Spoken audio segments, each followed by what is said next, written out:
How come that's a question that we need to stop at. How come that we say the book of Genesis, let's go to the book itself. I'm using the New King James, so I would prefer to use the Septuagint, but we use what we have. So it's Genesis 1. And here we have the creation of, anybody knows when the mentioning of the creation of the sun, the moon, and the stars, which day?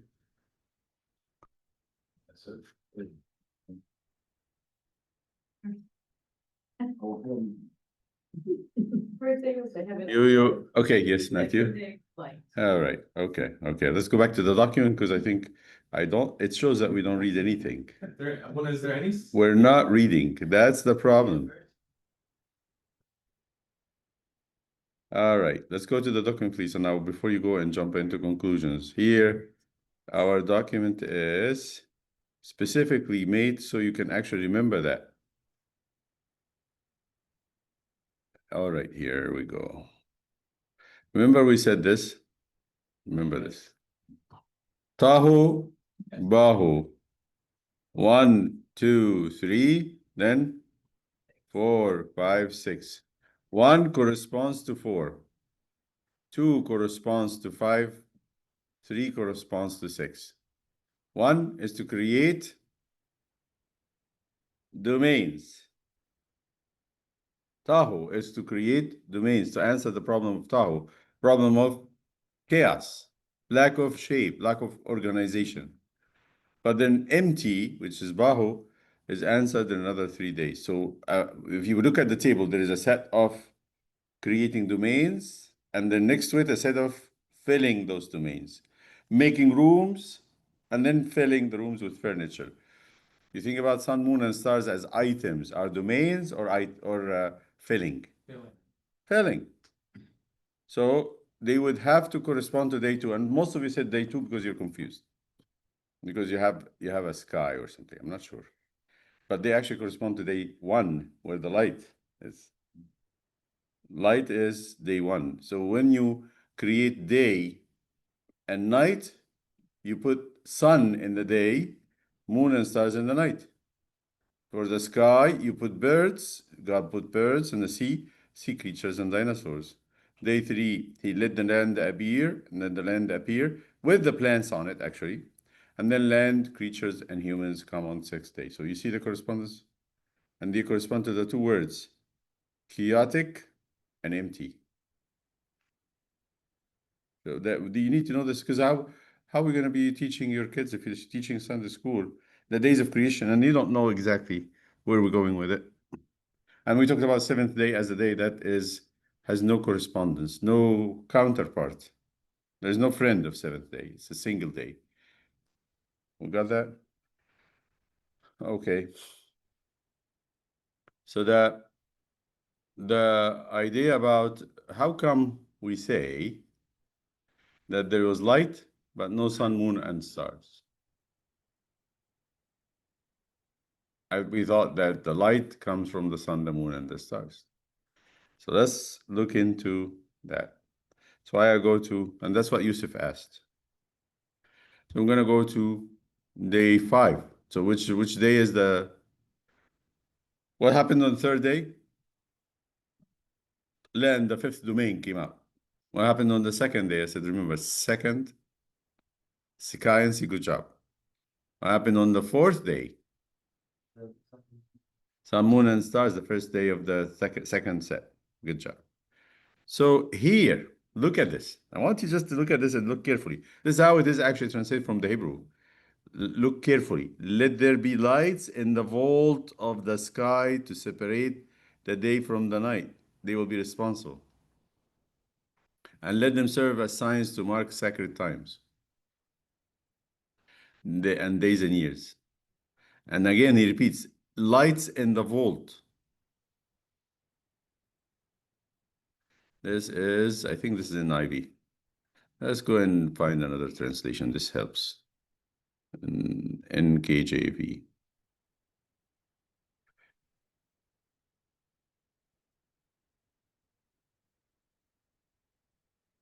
Let there be lights in the firmament of heaven. What do you mean by lights in the firmament?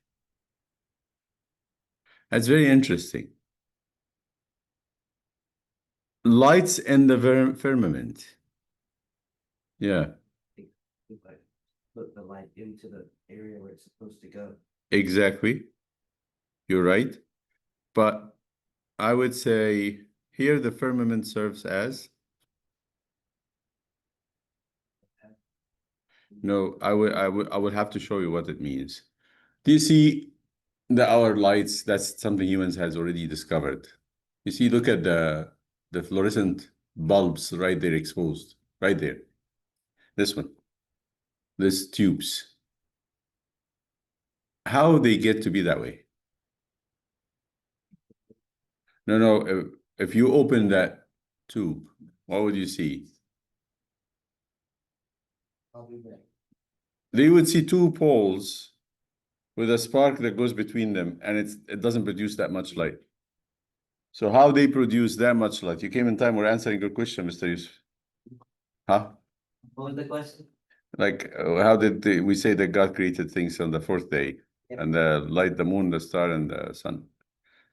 Yeah, that's. Do you see that? Like, if you break that light, there is only a space with a gas in between. The gas that disappear when you open it up. But there is two poles, negative and positive, and they have a spark that goes between them, that cross that. So how come that spark becomes that much light? Exactly. There's a catcher that catches the light and disperse it. You got light catchers, right?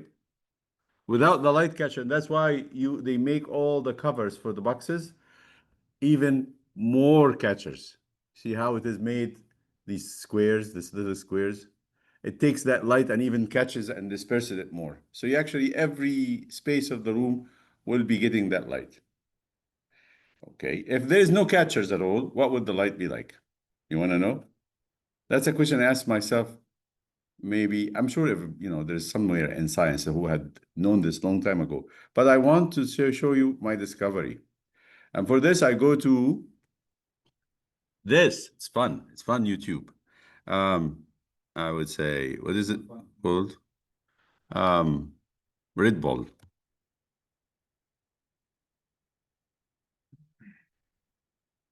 Space jump. Okay. He created the atmosphere before the day. No. Wait.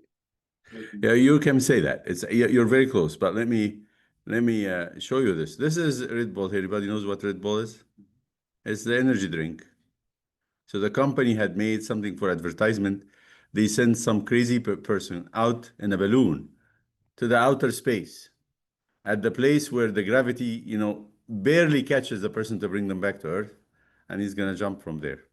Okay. Let's look at I want you what to see in here is to look at, not this, to look at the space where he's jumping.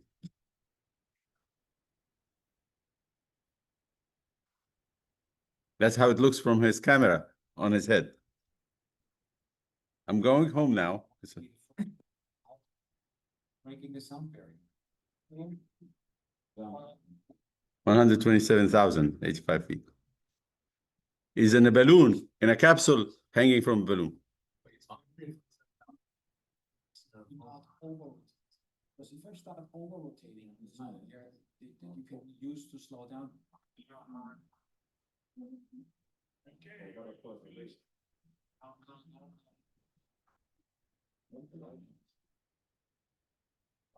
That's real. That's not a movie. Look, I want to see, okay. Look at and describe the sky. What do you see? What is this? Oh, wait a second. Here. What is this? What's this here? Is that like a spotlight somebody had put for the movie? What is this? That's the sun. Okay. Huh? But it hadn't appeared, Say it again. but it hadn't appeared. Yeah. Yeah. The sun is there, but the sky is black. Why is that?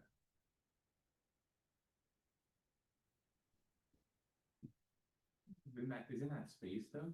Or is He's there in space. Thank you. no There is light? no atmosphere to catch light. When there's no atmosphere to catch light, the light of the sun is not. That's why he said to light in the firmament. Light in the firmament. You get that?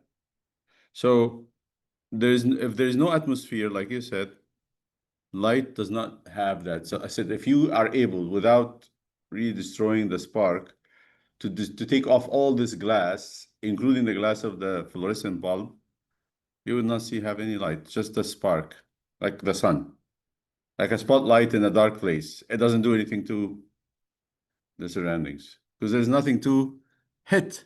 The light is hitting nothing. It's space. It's empty. Got it? Let me just show you. Is that daylight or nighttime? You're gonna see. So he's going down. You see how the atmosphere is lit? Beautiful blue, bluish, and we see him.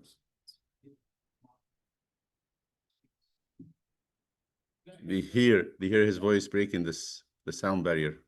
So be the first human outside of an aircraft breaking the sound barrier.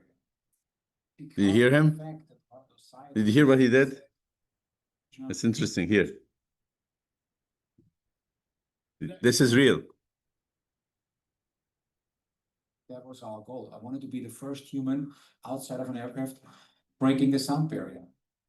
Because of the fact that a lot of those scientists said prior to the jump, you're gonna spin like crazy, and the other half said, we don't think anything is gonna happen. I was mentally prepared to spin, but I was hoping that I'm not gonna spin. Now, if you watch the next couple of seconds, you see at that moment, it slowly starts to spin, it's getting faster. The problem is there's no protocol. There's nobody in the world telling you, listen, Felix, if this happens, you have to do this while the whole world is watching. Then I was trying to move my arms around a little bit, just maybe it does something, and then it stopped for a second, but now it starts getting the opposite direction, and then it really ramps up. That moment, it's not about breaking records anymore. At that moment, it's all about survival. He needs to come down alive. There's only one way for the blood to leave your skull, and that's through all the eyeballs. If that happens, you're gonna die. I had a Chi Whiz attached to my hand. The Chi Whiz is a device that it fires a drogue chute that pulls you out of that flat spin. That's why I put my hands in. The trick that Chi does, it's less Chi, and now the Chi Whiz sensors, oh, less Chi, that means he's getting it under control. I turned around and I was stable. So when you look at my suit, the more you fall, the more depressurized the suit gets. And here you can already see the suit flapping. You see the sky now? Look at the sky, blue now. Black sky, back to blue sky. From black to blue. Right. Blue was dropping some flares, and it gave me the perfect direction for the wind. Now this is a very important moment. Very first time after hours and hours inside that spacesuit that I'm breathing regular air. So now I'm really happy because even the landing worked just perfect. All right, so here is my question to you. Did you see the change in the sky? That's what I want to focus on. What does it mean? From the question of the verse in Genesis. It's written very precisely, actually. It's almost like scientific, almost. It doesn't say that God created. He had them, light the atmosphere. Read it again with me. And there's a way to, when you read this, it's going to happen in chapter 2 too.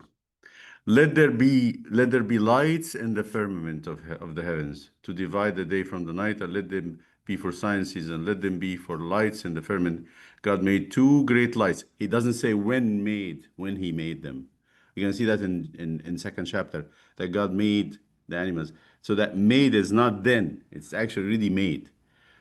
And it was so then God made two great lights, the great light. So this is not about creating the sun, the stars, and the moon. It's about them shining the firmament, and the firmament is the atmosphere, basically. So you might say Matthew jumped to the conclusion, which I think I agree with him, that it had to be the day before that the atmosphere was done, and it's true. Why? What happened on the day before? Look at this. And God said, let the earth bring forth grass, the herb that yields seed, fruit that yields fruit, fruit tree that yields fruit. What's happening here? It's the opposite. Can't be atmosphere without. You cannot have atmosphere without plant, because a major part of the atmosphere is nitrogen, and the second gas is oxygen. It's the plants, tons and billions of years of plants' activities that led to the oxygen. And once you have oxygen and nitrogen, and one of the things that happened, actually, the atmosphere was filled with volcanic ashes. That's how they think the primordial Earth was. When the Earth was started to form, the theory is it came out of a star from the sun, and it cooled. So when it's cooling, there is a lot of gases and fumes. So the Earth was covered with a big cloud of iron-rich gases. So what happens when you get oxygen with iron? Whether it is in the air or in the sea. When the iron oxidizes, it Oh, yes. it precipitates. That's chemical reactions. You get, say, for example, iron sulfate, or I'm sorry, liquid iron, and it's something that iron, the solvable chemical with iron in it. You oxidize it, it settles down. That's why all the mines of iron in the world are precipitated from iron-rich environment, whether it is air or sea. Once the iron comes down, what do you see? Clear air made of nitrogen and oxygen. They become light catchers. You get the idea? Light catchers. You see how without the atmosphere, you got this halo around the Earth of bluish gas. That is the atmosphere. It's catching up the sun, right? Go ahead. Like iron layer. There is a mine. There's tons of iron. The mines, all the iron mines. Clumps and like a flat layer, thin layer, just. There is everywhere. But actually, the core of the Earth is made mainly of iron. That's why you have the magnetic field. So the atmosphere is the thing that catches the light. And it's very logical, a logical sequence here from science, that the lights of the sun and the moon and the stars will first appear after the third day. Yes. So. What is the first plant ever that creates the oxygen? That scientists actually say it is the reason for the oxygen we have. It is a primitive organism. Stromatolites.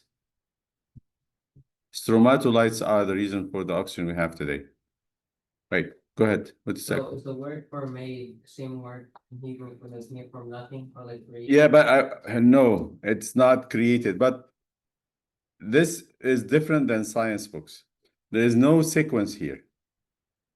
So you say, I'm going to show you this. How I'm going to show you is in second chapter. The same thing is done, okay? And that's why people get confused about this, because the Bible is not written in that sequence we're familiar with today. So in chapter 2, God said, remember that last time? It's not good for man, remember? We talked about this last time? Was it here? Yes. We talked about it's not good for man. I talked about it maybe in one of the sermons. I get confused. It's not good that man should be alone. I'll make him a helper comparable to him. Out of the ground, the Lord God formed every beast of the field. Okay. Now, if you can go on sequentially, what does that mean? So he had Adam already in the garden, and out of the ground the Lord God formed every beast of the field and every bird of the air, brought them to Adam to see. If you follow this sequentially, what does it mean? Who's created first? Who's created second? Humans first, and then animals and birds. Is that what the first chapter is saying? No. So here you discover that it is not about sequence in it. This is not about timing, first and second. This is about origin. Because here he's going to say these animals came from the ground, but the next person, the human being, is not going to come from the ground. It's going to come from space. Eve was alien. You're not with me. Dust. You're not with me again. All right. So what's he doing here? Huh? Only difference between animal and human. Not any human. He was created from the dust too. So God is about to do what? Mary, Adam. No, before marrying him, there's about to create Eve. Right? Adam is only created, but there's no Eve. God, we know, already created animals and birds before Adam. So why is he mentioning the making of Adam, animals and birds? After he is about to create Eve. Oh, because he wants Adam to realize that animals have male and female. But that's not about the creation. Yes, I agree. But this is a little bit deeper question. I need your focus here. Let's read it again. Read it again, please. I want us to talk about why is the Bible mentioning God creating animals here? And the Lord God said, focus with me. And the question is very specific. Why the Bible mentions the making of animals and birds in this account? All right. Because we talked about it in the first chapter, right? Right? Okay. And the Lord God said, it is not good that man should be alone. I will make him a helper comparable to him. Translate. Who is that helper comparable to him? Eve. I'm about to make Eve, right? Out of the ground the Lord God formed every beast of the field and every bird of the air and brought them to Adam to see what he would call them. All right. Why? Out of the ground. Is it because he made the animals and the birds when Adam was waiting for a wife? Wait, Adam, let's make some animals and birds. Then why is this sentence? Please don't underestimate the Bible. Oh, is it? It's much more than what you think. Is he Much more. Because he comes out of Adam. Here you go. This is a question of origin, not a question of timing. You understand? No. Yes. It showed Adam that Eve and the animals came out of the dust, but then Eve came out of him. Yeah, very special. Yeah, outer space. Eve would be. I don't get that. No, I'm just teasing you because I don't want to distract you. Just focus. Yes. Eve, so Eve be like more of an equal. Yes. Yes. So here it is a question of origin. The animals are not going to be your companion because they're not from you. But I'm going to make you somebody from you. So this is not, the focus here is not about the making. The focus is about from the ground, out of the ground. The focus in this sentence is this. Because where is he going to go for making a companion? And then he took one of his ribs. So here, the making is not talking about the sequence of events in time. It's about where they come from. Got it? But we know that the first chapter, and the Bible cannot contradict itself in two chapters that's one after another. One says it's the animals came first and then the humans. And the second says, no, that man came first, then animals, then women. It doesn't make sense at all. So here, what makes sense is that the Bible is not written chronologically as a book of history that you read today. You got that? I take this. Now we learned this, right? Everybody's on the same page? That this sentence about out of the ground is not about the sequence. It's about the origin. The animals came from the ground. Eve is going to come from Adam. Then I understand now that sometimes the Bible mentions things out of order to hint to something else. And this happens a lot in the Old Testament and the New Testament. There's a lot of out of order. As we read books today, we're used to that chronology. I want to see things in sequence. No, the Bible has more intention in theology, main big concepts. So that happens a lot in the New Testament too. So when I go to the first chapter again, let's go to the first chapter and look at it again. So when I say,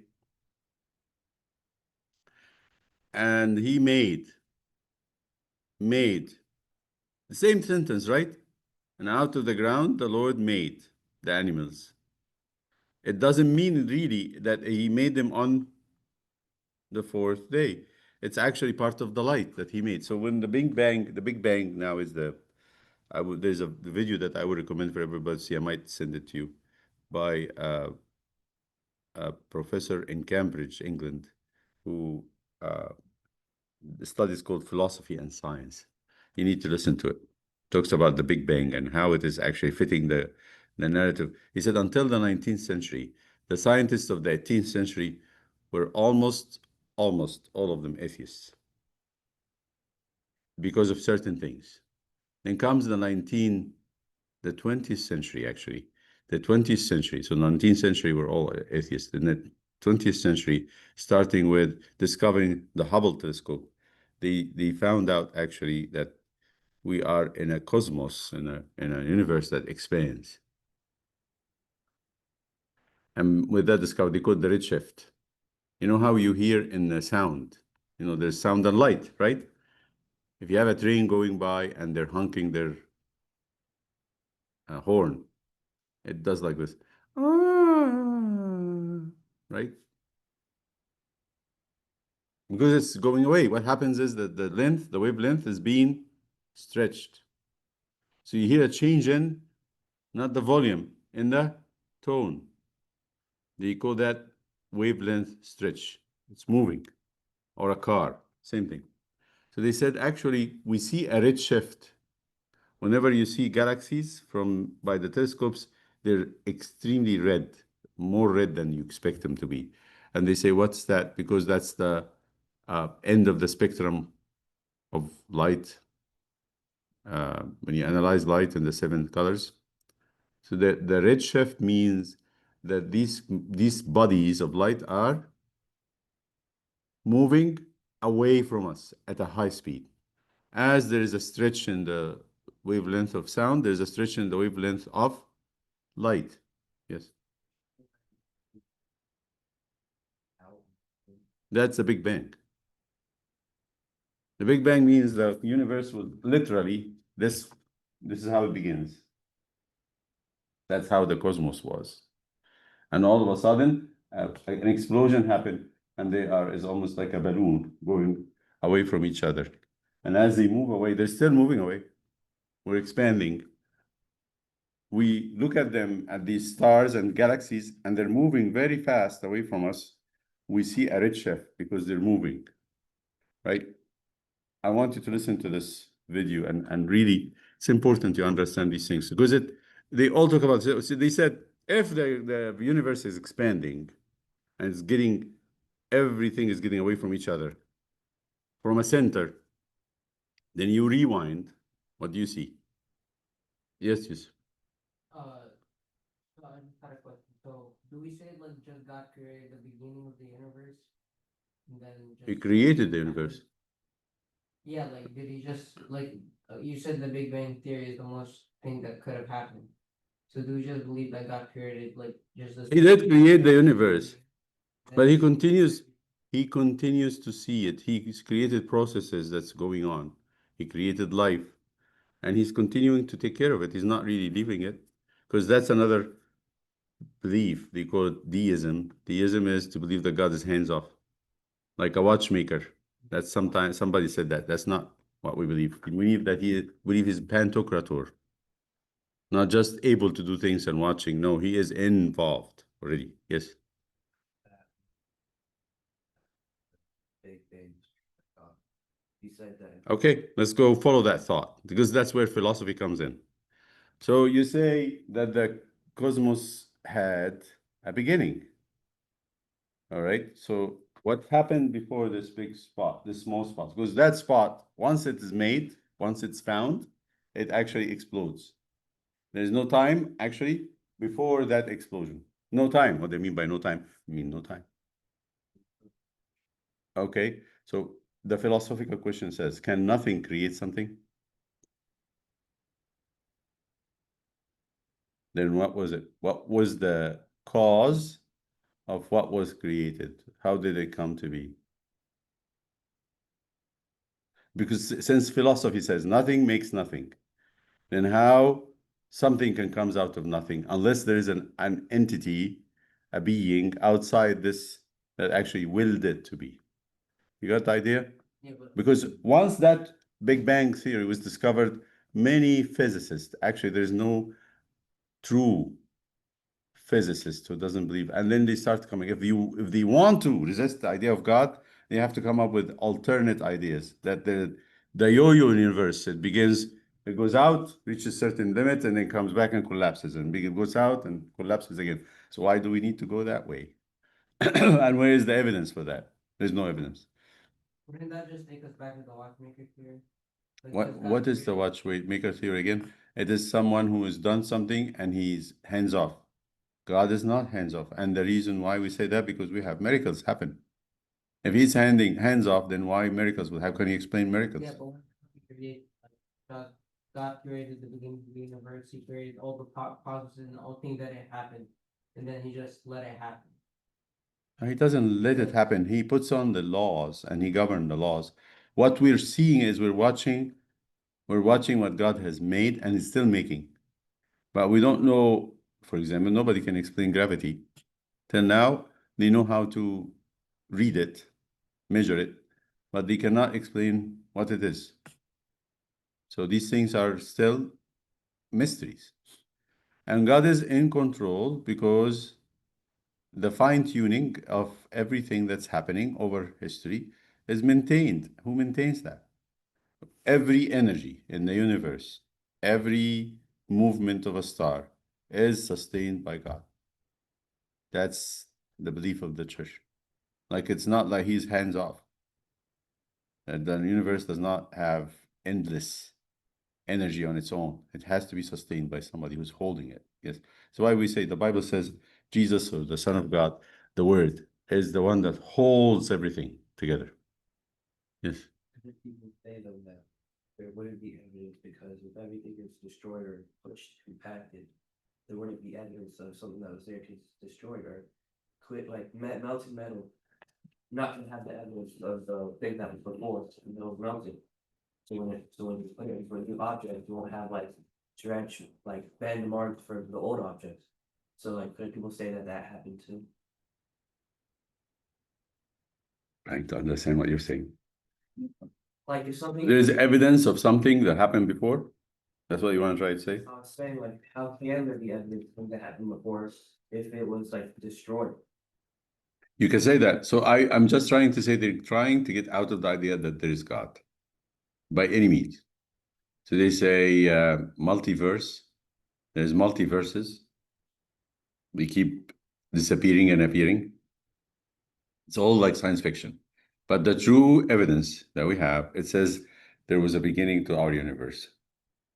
Before, in the 19th century, and the 19th century, everybody said, one of the physicists said this, we are so relieved if we don't have to have a beginning of a universe. A universe without a beginning is such a relief. Why? A universe, huh? Because we don't have to ask the question, who made it? Simple. If it doesn't have a beginning, and it's always been there as 19th century belief, you don't have to ask the question, who made it? Simple, right? Okay. So that we come back to this, so the question, the answer to the question is, it might not mean that he made it on the fourth day, but on the fourth day, the atmosphere was lit. Can I ask a question? Does that make sense? Now, I think that movie just says it without me needing to talk, because you go from a space that's completely dark at noontime, and you wonder, how come the space is so dark and the sun is there, but it's dark, like the moon. If you had seen the movies about walking on the moon, it will be the lit side of the moon, and they're seeing the sun, and the moon ground is lit. But you look at the sky, and it is black. Why? Because the moon simply does not have a light catcher. What you see now, all this brightness around you, is not just the sun. It's the atmosphere that captures the sunlight and then does what? Disperse it, put it everywhere. Okay. Yeah. Who had So, Reese? that was actually about my question, like, in our spiritual lives, what is the Light catcher. of bright light? Saints. Is it faith Saints. thing? They are the light catchers. But, We should be the light catchers. yeah, but that's what I'm saying. Because that's what Jesus said. Let your light shine before men so that they can glorify your Father who are in heaven. Yes. Wait, if faith being the light catcher, you're the spark, and the faith is the light catcher that disperses. And disperses the light. We are not the light. We're not the spark. He is. But when you come to have Christ with you, and you reflect him in every action, every thought, you become the light catcher. You're not the light, but you're the light catcher. By you, people see Christ who otherwise they will not see. Saints in general are for us the same. So if you want to go to a higher status, we are the light catchers for the world, but who are the light catchers for us? Our saints. They fascinate us. They get like, if I tell you, sometimes I read some of the stories in the saints, and it make me kind of zoom out, thinking about it. Okay. Go back to our document. So please don't underestimate the Bible, nor the document, because it is short statements, but it has a lot in it. We didn't get did we get the Shabbat? No, we didn't. Creation comes to its culmination. What does culmination word mean? Did we? Oh, did we? Okay. All right. All right, Meshi. We talked about Barach and Kadush.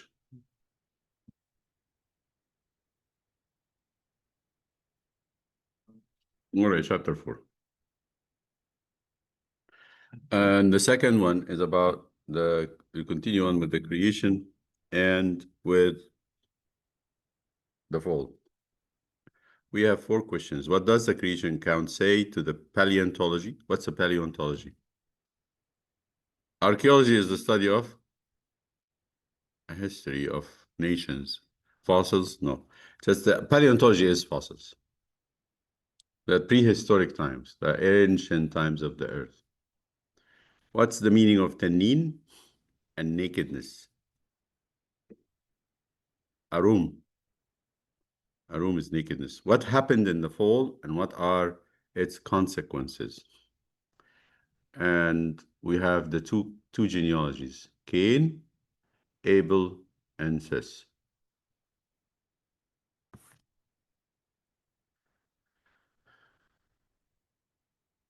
This covers 3 to 5. Genesis 3 to 5. What does the creation account say to a paleontology? When a paleontology looks at the account of Genesis and they are sincere in reading and they're not coming with a bias and they don't want to debunk the Bible, what would they see? First, creation science. Since the early ages of the church, there were ongoing trials to estimate the age of the earth using the genealogy charts of the Bible. Wrong. I'm just giving you a judgment right from the end. Like, we should not do this. Some fathers of the church said we should not fix an age of the earth from the genealogy charts. Yes. Didn't they just say, didn't they say in the Bible that the time for the Lord was different than time for us, so how could they measure time? if it was different? You can say, but the times written in the genealogy charts, like Adam lived that much when he was that old, he begot this child and that child when he was that old. So if you count the ages, you come up to an age that's 5,500 years Before Adam. before Jesus. Before Adam, yeah, right. But those people who does follow the genealogy charts will believe, which we'll talk about it in a second, something called the young earth. Yes.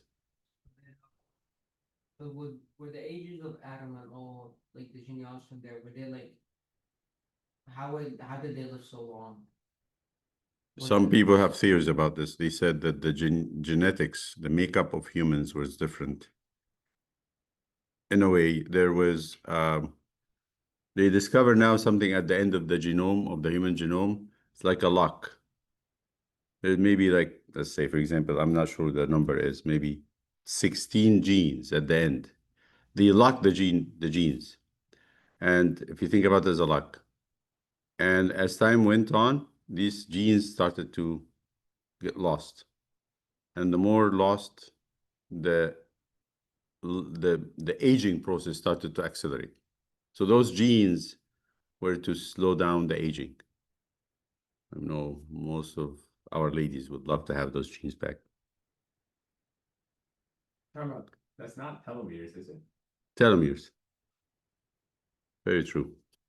Since the early ages of the church, there were ongoing trials to estimate the age of the earth using the genealogy charts of the Bible. There were also debates on the way God made the creation. The Bible is a record of history of salvation, not science textbook. We have to keep that in mind. We should not expect the Holy Scriptures to answer specific scientific and historical questions because the Bible is the record of God's relationship to his people. I would like to take that and put 2. Do you agree?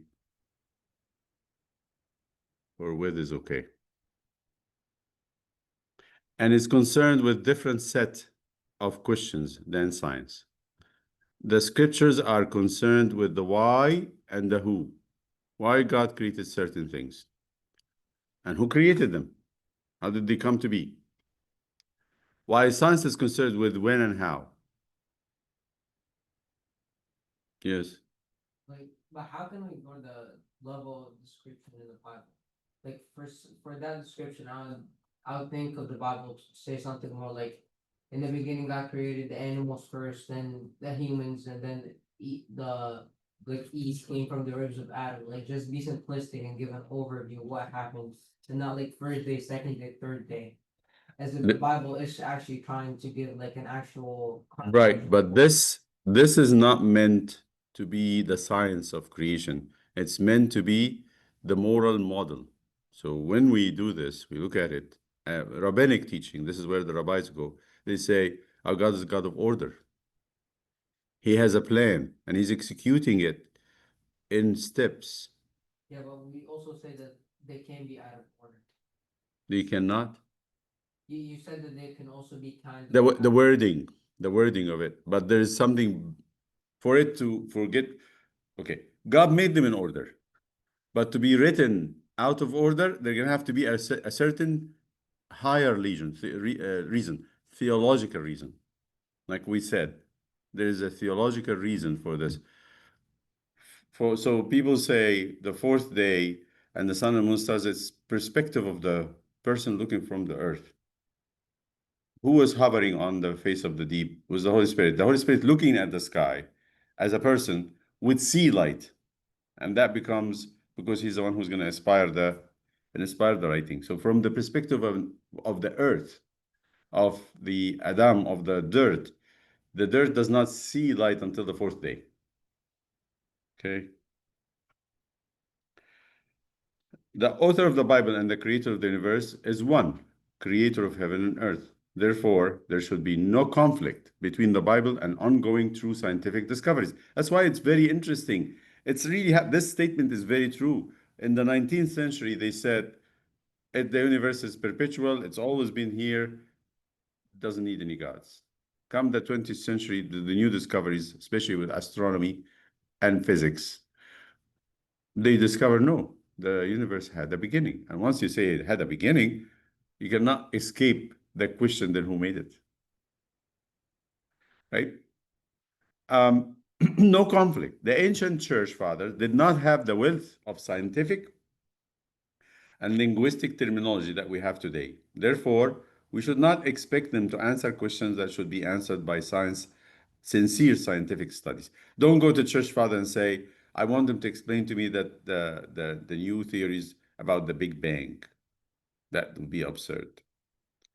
Regarding the creation narrative, many different approaches had been taken. Here's serious study, and you'll be questions about that. The first is what we call theistic. That's Greek word from theos, which is God. The theistic approach. And then the next one is atheistic evolution. So there is godly approach, people who believe in God, and there's people who does not believe in God, and they would take the evolution that nature progress itself. Something happened by autonomy. So those are the two big main approaches. Got it? Can we do this again? So what's the first approach? Yes. Theistic, and with theistic creation. And the second approach is atheistic evolution, right? I'm going to summarize for you everything that's out there. Yes. Do we believe all humans were made by God, or there are some who evolved? Let's talk about that in a second. So everything started by, it's created by God. We'll talk about it. Okay. First, under the theistic creation, there are actually three different schools. Are you with us there? Theistic creation. One is called Old Earth. The second is called Young Earth. And the third is called a gap theory. What's Old Earth? We believe. And that's what we believe. As a Coptic church and as apostolic churches in general, we believe in the old earth, taking the day-age approach. What is the day-age? That each of these days is an aeon, billions of years. They're called day because we're going to talk about it in a second. How is it called day? Each day represents a long period of time. And this group can be divided into two other groups. Evolutionary, that God created using evolution as a process. What Yusuf has been asking about all along. That God started something and he allowed for it to progress on its own. Or you say special creation. God created different species without evolution as a process. We call that special creation. Right? Aren't there signs of evolution? Say it again. Aren't there signs of evolution? So all theories. It's a theory. There's nothing to... The evolution theory has a lot of gaps and missing pieces. But because of the enthusiasm about it, it's now used as the classification of everything. But it doesn't need to think other way. So it's if you have... All right, let me just ask you this. You have two factories for cars. Let's say BMW. And the BMW car makers decided to, they started by making cars by hand. Mechanics and engineers who designed everything, and they put assembly lines. On the assembly line, there is a lot of people working, everyone putting a little piece in the car. And they said, let's come, now we have the age of computers. Let's do what? Robots, right? We're gonna make another factory Instead of the human hands, we're going to use robots. Does it cancel the fact that it was BMW that actually came up with these factories and they are producing the same car? No. So if God uses evolution, but doesn't use evolution, at the end, as long as we believe it is God. When is evolution a problem? When you say that God was not involved. It was you can tell me, and then takes much more, I want to say, much more conviction from me, much more power to say that the BMW came out without any engineers or any company. It just was a junkyard, lightning and rain and nature worked on it, and all of a sudden all these pieces of junk metals came together happily, and they made this beautiful car, right? Which one needs more faith from me? To believe that there's a country, that the company has made the car, whether by hands or by automated process, or that nature worked on it and it came out of nowhere. Which one? The latter would take more faith from me. That's naive to believe it, actually. Even, and I would say this because we're gonna have to have time here. Time is a big factor. So that's old Earth. So first we have theistic creation, atheistic evolution. And the theistic creation is old Earth, and they divide it into two: spatial creation and evolution. Young Earth. Young Earth does not believe in aeons. It believes in a real, regular week of 7 days. Each day is 24 hours. They call it the 24-hour day approach. The other one is day-age approach. This one is 24-hour day approach, the young Earth. And the third one is gap theory. Why is a gap theory? Why we need a gap theory? They said, okay, because you have two accounts of creation. One is chapter 1, the other is chapter 2. And it seems like they're not the same. That's why I think you need to understand how the Bible is written. In the gap theory, they have two creations with a long gap in between. Or actually, both of them are in chapter 1. I'm sorry. Chapter 1. In the beginning, listen. In the beginning, God created the heaven and earth, period. And then, so between verse 1 and the second verse, and the earth was empty, tahu bahu, and the Spirit of the Lord was hovering, and God said, let there be light. As if there's two creations. First, heaven and earth, and then he's going back and recreating earth again. The first earth was destroyed. There was a creation on it. The second earth. So they call it with a gap in between. Big, long gap. But then when it comes to the next creation, he's doing 24-day approach. A trial to reconcile the young earth with the fossil record. Because they say, how you have... So, listen to me.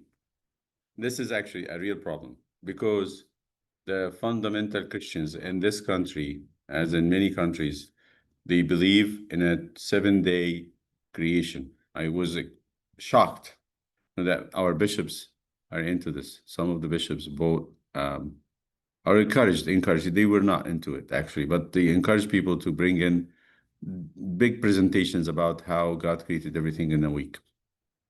I had to speak to one of the bishops and said, oh, don't endorse this. This is not good. Say it, no, it's not good. Because it's conflicted with the fossils. You have fossils like 3 billion years old. We have rocks aged, the age of the rock that I want to get a piece of. It's called Acastanias here. I want to show you this. Acastanias it's called. It's the river. Acasta, river, Aeneas, yeah. Rock. How much is it? All right, it is images here. This rock here, like pieces. This is you get it from the river. That's where you get it from. This is in Canada, almost closer to the North Pole than any other place. Here, this rock age is 4.3 billion years old. What's the age of the Earth? 4.5. This is done by testing using carbon, radioactive carbon, other things, and they can test how old is it. So this is 4.3 billion years old. Okay. So how do you reconcile this with the people who have said that the earth was made in 7 days? Then the whole age of the earth is 5,500 years. How we get from 5,500 to 4 fossils that's older than 4 billion years? Then what is the point? How do you reconcile the two? So they come up with the gap theory. There was a creation and then another creation. Here is our statement, so I want you to keep that in mind always. The church did not make a dogmatic statement on the subject of the earth age. The age of the earth is not a subject of dogma. Don't insist on anything, nor on the specific process of creating different species. Don't say evolution, no evolution. We don't want to go into this debate. It is not smart. You're going to be guessing. We just explained that if God is using evolution, it doesn't cancel him. And if God is not using evolution, we don't have a very, we're going to now go to science and say the scientific society has not settled yet. They don't know. So we cannot really presume based on the Bible which way it was done, special creation or evolution. At the same time, we don't even have, at the same time, we have no idea about the age of the earth. From science, they keep pushing it back. Yes?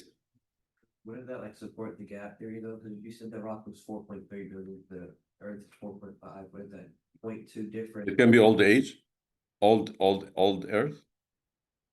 um, Then each of those days is uh, a big time, right?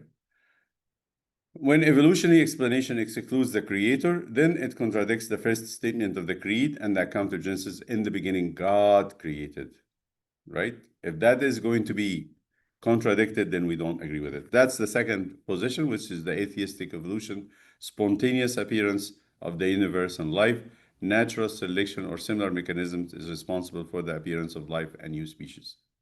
If that's what you believe, that's atheism. And I want to say this is on the retreat. They're not really anymore excited about that.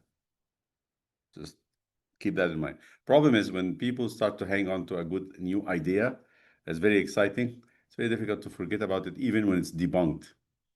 You understand what I'm saying? Like the idea of evolution came out and everybody's excited about it. No, we don't need to believe in God. We don't need to keep any morals. We're not obligated. We don't have to go to church. We don't need to pray. Blah, blah, blah, blah, blah. Everything is gone. And then now it's debunked. It's not really anymore the main idea. But what happened to humans? You know, when someone just goes to a little child who it happened to have his money with him or whatever allowance, and a thief comes and says, I like the money that he has, let's get it. So he takes him out and says, let's go get some candy. I'll buy some candy. So he takes him to a place very far away from home. So when he screams, he doesn't get any help. And then he takes his money. And now he cares not about what happened to him. So he leaves him in the place he took him to. And the boy or the child does not know, or the girl does not know how to go back. Basically, that's what's happening to humans. The devil drags them to a place where they don't know, they lose connection with God, and the devil leave them there, not interested in them anymore. And that's the goal. So what does the creation narrative offer to the scientist? Go back to that. Bara is a word in Hebrew, bara, create, creator, choose, make, cut down, dispatch, done. When the word bara is used to mean to create, is only used exclusively with God as a creator. So the word bara is a verb that has many translations. But when you use it as to create, only the subject of that verb would be only God. We don't have it like in English. He created a nice portrait. She created a nice cake for her wedding, whatever. So, but this cannot be done in Hebrew. When you say create, bara is for God.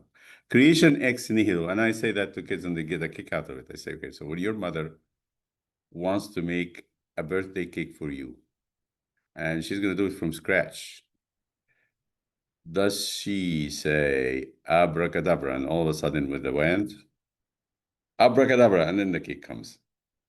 Or she goes to the grocery store and buy eggs, flour, and butter, and vanilla, and some kind of chocolate pieces or whatever.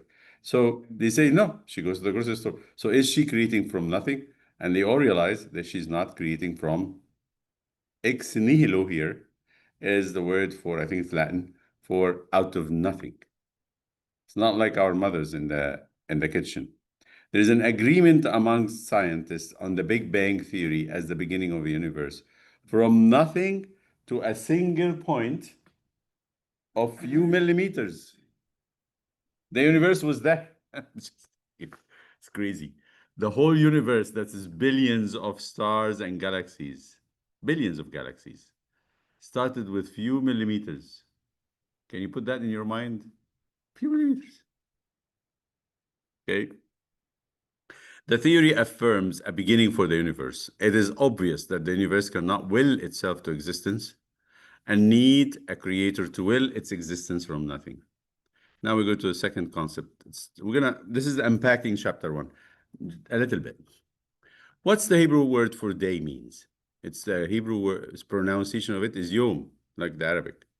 The first time this word appears in Genesis, it appeared in Genesis 1:5. God called the light day and the darkness he called night. So it might mean daylight. Like when you have it from 6 o'clock in the morning, average, to 6 o'clock p.m. That's day in God's definition. And the darkness he called night, that is nighttime. Among the many meanings of the word yom, there are age, period, year, years, as well as daylight or a full day. It can be taken to mean 24-hour day or a whole eon or period, as in the day that the Lord God made the earth and the heaven. That's chapter 2. Did God make him in 24 hours? No. Even by young age, it at least took 7 days. So, but it says in the day God made them. So they can be taken collectively or metaphorically as the period.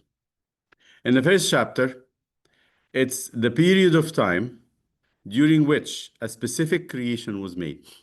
The day is defined as a period of light and the night as a period of darkness. The darkness is the time during which no creation was made. Elsewhere in the Bible, I'm hinting to John.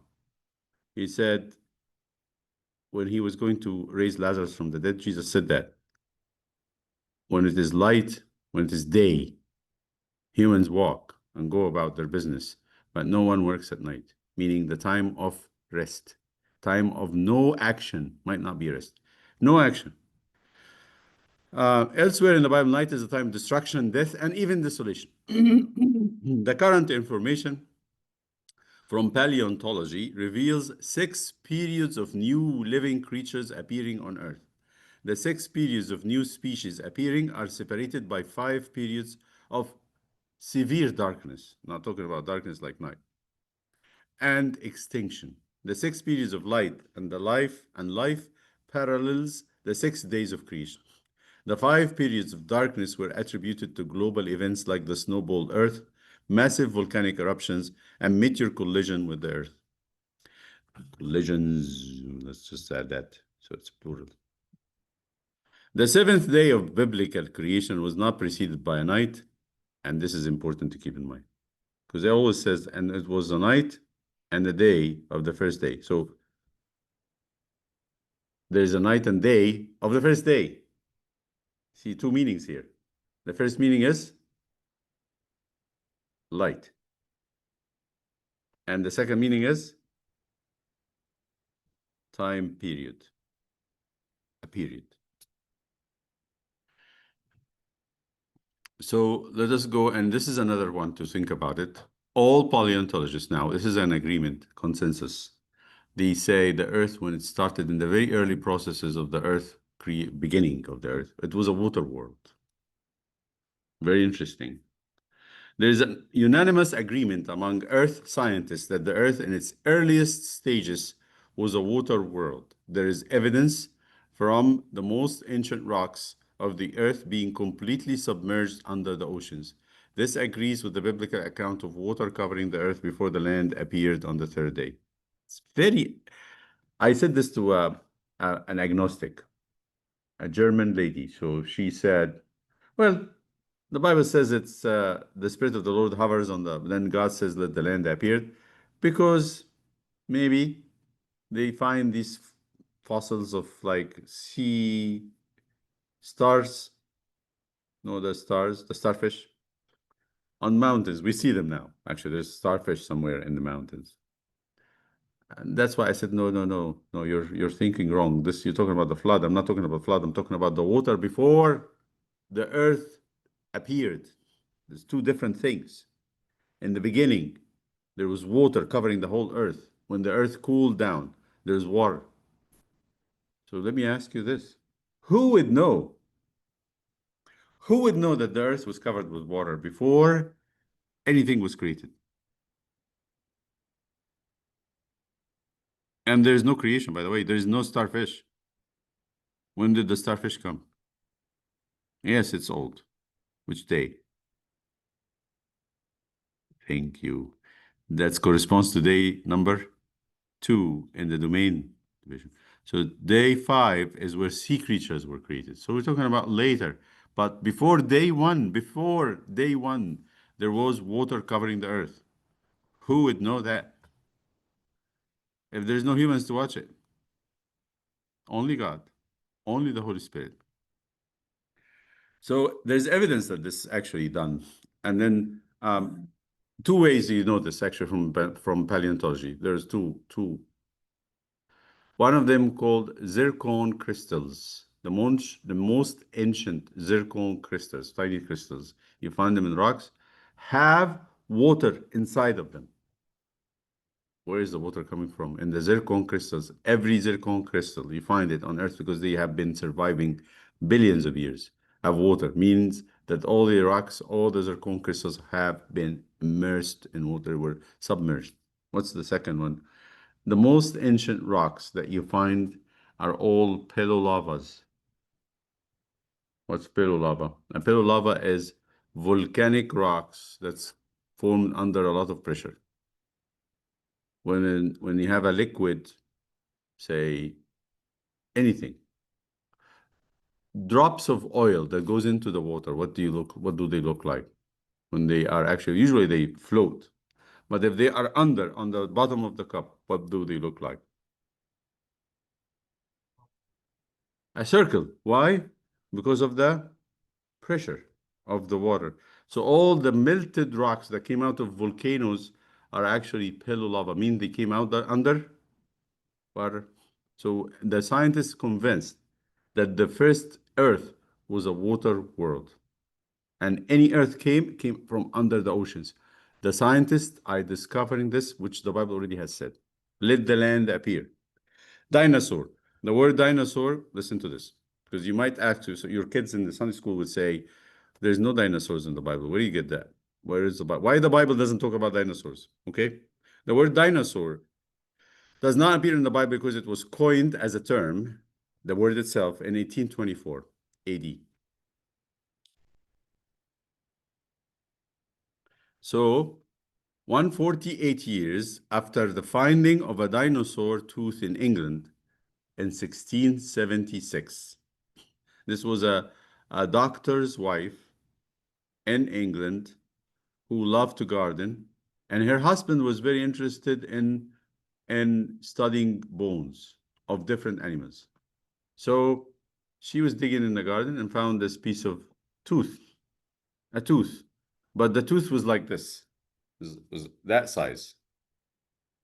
And then she showed it to her. Nobody knew about dinosaurs by then. To her husband, and the husband, who was interested in the skeletons, he said, "That's very weird. That's a tooth." And she said, "But what tooth is this?" And he looked in his books and found, oh, it looks like a tooth of a lizard. But the teeth of lizard, the biggest of them is the tip of my fingernail. Something you cannot really, if you look at it, you might not recognize it as a piece of dust. So if this is a tooth of a lizard, like it looks like it, then that lizard has to be huge. So the Latin word for it is Dinosaurus. What's a dino? Is huge. Saurus is lizard. It's a terrible lizard. That's what her husband said. So that's why they came up with the word dinosaur. The word dinosaur is Greek and means terrible lizard. The Hebrew Bible used the word tanin and gadol. Tanin gadol. Gadol means great. Tanin means hideous big monster. So you put them together, it becomes great, hideous, big monster. Great, great monster, meaning something the Bible is talking about as big. These two words meant great monsters of sea or land. The King James Version of the Bible, I'm going to write it down so we don't have to. The King James Version. Who did commission that? Anybody knows? Commissioned the work of the translation of King James? Yeah, King James. King James of England. Was commissioned in 1604 and was finished in 1611. 7 years. It took 8 years. This was 65 years before the discovery of the first dinosaur fossil. I'm just going to write that here. KJV. So we. This might explain why the King James Version and its newer revision, New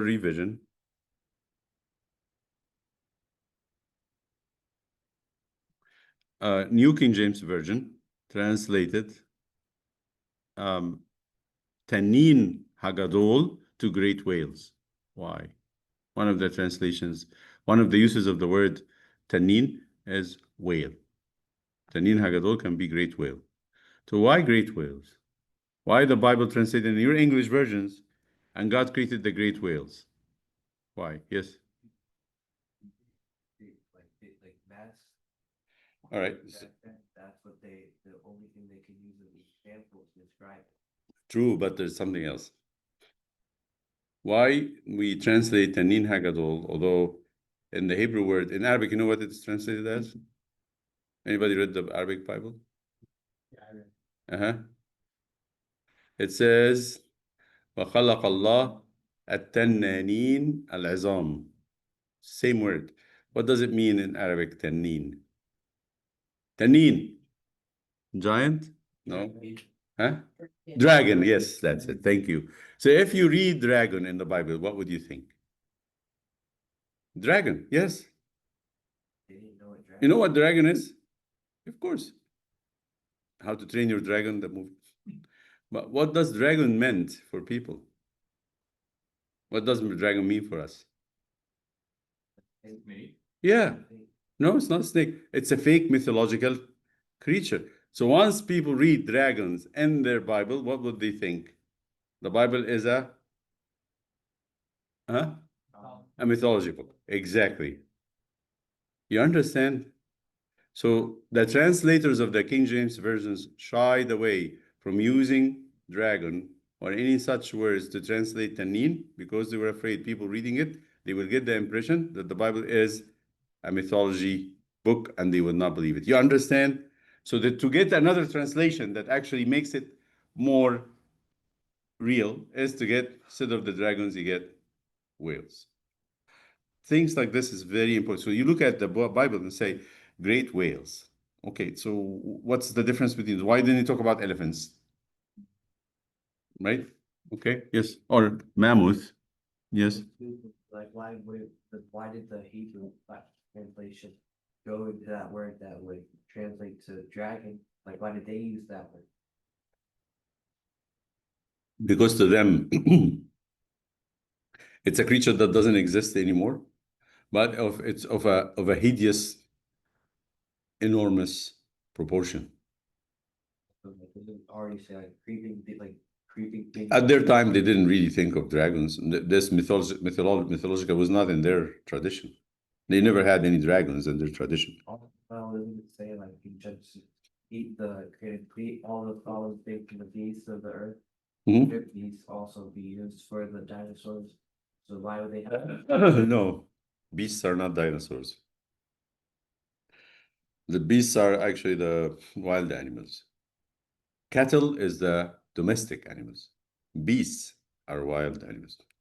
When you say nobody stopped, they stopped calling people this way. You're a beast. Go away from me, beast. So what does that mean? Wild animal, savage, uneducated. He doesn't know how to deal with people. Anyway, all right. So this is the reason you got the idea of why dinosaurs are not mentioned by that name, because the name was not invented yet, was not coined. This would have made the Bible more of an ancient mythology rather than ancient mythology book, right? Rather than true facts to the readers of the early 17th century. Of note, the Arabic Van Dyck translation used the word Greetanians in describing the same creatures. Dinosaurs are grouped with birds and sea creatures on the fifth day. You know what the scientists say is funny. What is the descendants of dinosaurs that you have today? Chicken. If you eat your chicken, you're eating a dinosaur, the descendants of dinosaurs, because they come from the same day. Remember what day is that? The fifth day. The sea creatures, tannins, and birds. Look at the legs, the feet of the chicken, and you will understand. It's a foot of a dinosaur, which corresponds to the current scientific grouping of birds and dinosaurs. They group them together. It's very interesting. See how science actually is pointing out to Genesis in many places. There's a lot of hints. Here is something for you. And this is geologic time from National Geographic. Just bringing you something to look at, and then look at this. I'm not going to have you read everything, but look at this 2 points here. If it's black, it's extinct. And black with a little yellow star black star with a yellow halo around it, it's mass extinction event. Something very big happened, that a big number of species disappeared completely. So look at it. Please look at it, okay? Here, count me the numbers of stars. And this is extinct. This is extinct. Extinct. Mammoth extinct. The early humans extinct, or the creatures that looks like humans. How many stars you look? Look at it. One, count them. How many? 5. 5 stars. There's no 6. I told you.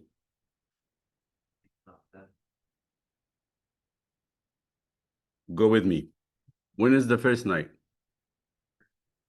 Before the light, before the first day. That night, there's nothing created yet. So you're going to let that go. So you're going to have the first day, the second night, the second day, third night, third day, fourth night, fourth day, fifth night, fifth day.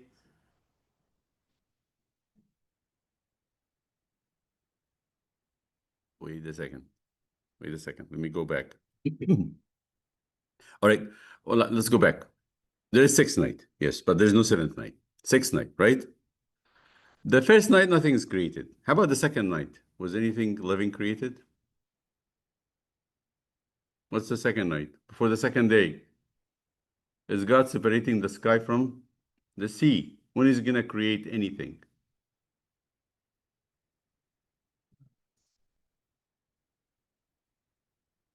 No? Like you're talking not domain, you're talking like actual. No, domains are okay, because there's creation of plants and plants on the third day. So you're starting from the third day, not the second day, because there's nothing created. So what you have is 5 nights with 5 destructive events. that separates how many days? 5 days. There is not a seventh night, right? So you have a third night and a third day, fourth night, fourth day, fifth night, fifth day, sixth night, sixth day, and then seventh day. What they say in this, that actually the life on Earth, very microscopic, started earlier, very earlier. But what I'm trying to say at the end of it, I can map it very close, but I want to tell you, there is 5 nights, 5 destructive events, and those 5 nights precedes 5 appearances. Look at this. There is life appearing, and then disappearing, appearing, and then disappearing, appearing, and then disappearing, appearing, and then disappearing, and then appearing, and then we have something here that's gone without event, without massive destruction. But once you get to the humans, there's no extension one. When is humans are made? The sixth day. Let's look at the Bible. Just let me just give you that. What am I supposed to do here?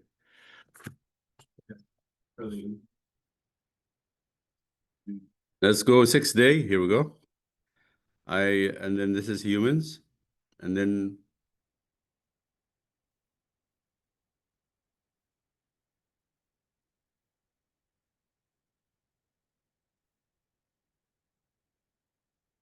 that's 5th day, right?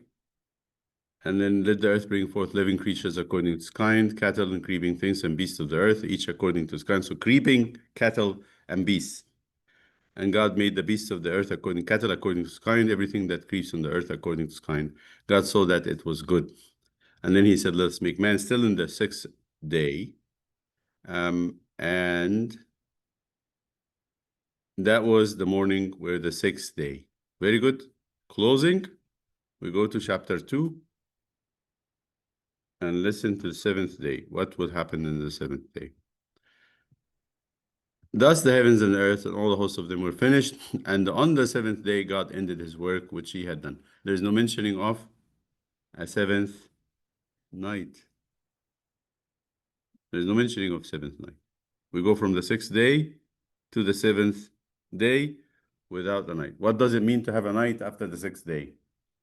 Not good. What does it mean? Yes.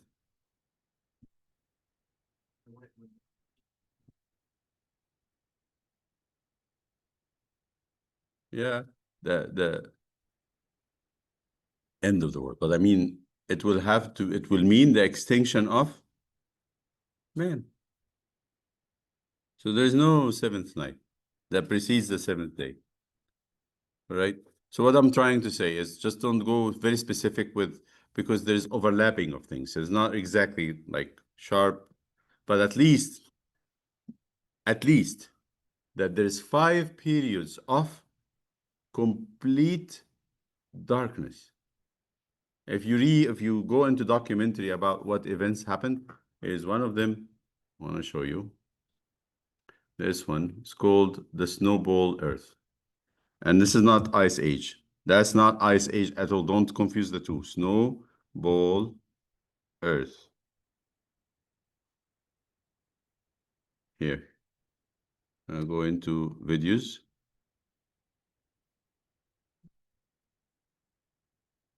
Here. Let's see if that's the...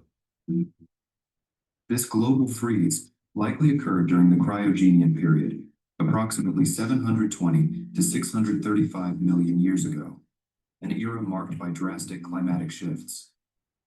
Scientists continue to study potential triggers, including the arrangement of continents near the equator, reduced greenhouse gases, and volcanic activity, which may have led to cooling on an unprecedented scale. Despite the severe conditions, life endured. Microbial organisms are thought to have survived beneath ice sheets or around hydrothermal vents, where heated mineral-rich waters created isolated habitats protected from the surface freeze. Over millions of years, volcanic eruptions released carbon dioxide, trapping heat in the atmosphere.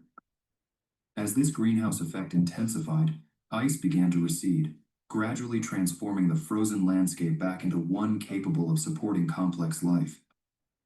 The end of Snowball Earth paved the way for the rise of complex life.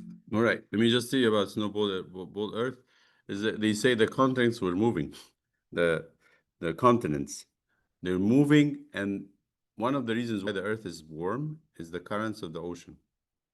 They circulate, go to the hot, warm area, bring heat back to the north areas. If you break that cycle, the poles will freeze, will be really frozen, and that freezing will extend all the way to into the whole Earth. What happened? He said it was the science says there's a mile thick sheet of ice on the Earth. A mile thick. You understand what that means? When you go under like 6 feet of ice, it's dark. A mile thick means what? Night, complete darkness. And that brings life to an end. No plants will survive. Nothing will survive. If there's no plants, there's no animals, no fish. So 700 million years ago, or 800 million years ago, there was a complete darkness. That's called the snowball. Other ones, there was a meteor in the time, you know that. You've heard of it. The meteor that happened in the time of the dinosaurs. Mm-hmm. What's your take on like understanding light and night? I mean, like, how do you look at that, and what does that mean to you? Let's go, and we'll finish this and I will answer the question. Second event of Genesis, we can pick this, bring this to the next time, 7 o'clock already. So, your question again? What's your like take on night and darkness? Night and light, like That's what Jesus talked about in the Gospel of John. He says when they came to take him to be crucified, he said, "This is your hour and the power of darkness," meaning destruction. He knew, like the creation time, when night comes, it's the time of knocking down, of breaking. But God's force of creation continues on, and he brings life back when the darkness is receded. It's the cycle. We go through it spiritually sometimes. They say that, and let not the thoughts, we say that in the Agbeya, hover over us. May the luminous thoughts shine within us, and let not the, what do we say? What is darkness? What is it? There's something about darkness, something of darkness. Where do we get?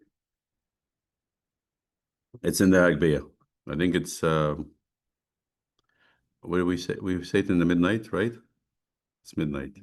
Morning? Oh yeah, first hour. You're right, the litany of the first hour here. It's in the litany.